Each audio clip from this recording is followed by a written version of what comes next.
તો રૂકમિણીજીએ આત્માને પત્ર લખ્યો, એમાં લખ્યું, હે ભુવન સુંદર, હે અચ્યુત, તમે સાંભળો, સાથે સંબંધ જોડ્યો છે. મારું ચિત્ત પત્ર મેં તમને આપ્યું છે. મારું મન હવે તમારામાં લાગ્યું છે. મેં તમને મારું મન સમર્પિત કરી દીધું છે. ભગવાનમાં મન ક્યારે લાગે તો કહે છે કે પ્રભુની કથાઓ સાંભળી હોય ત્યારે. શકર્ણ વિવરે હરતોંગ તાપમ.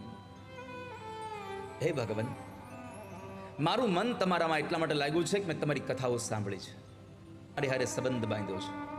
ભગવાને પૂછ્યું કે મારો ને તમારો સંબંધ શું? રૂકમિણી તે તરત જ કીધું, ભગવાન તમને મેં મારા પતિ માન્યા છે, મનથી મારા તમને પતિ માન્યા છે. ભગવાને પૂછ્યું કે મને શું કામ પતિ બનાવ્યો?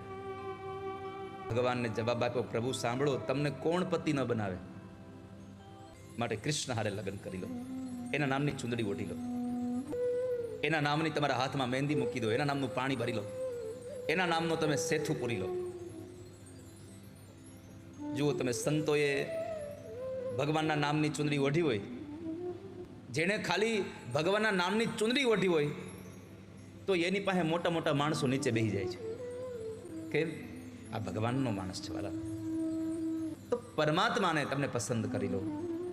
રૂકમણીએ કહ્યું, ભગવાન તમને પસંદ આ સંસારની કોણ સ્ત્રી છે? તમારી હારે લગ્ન ન કરે?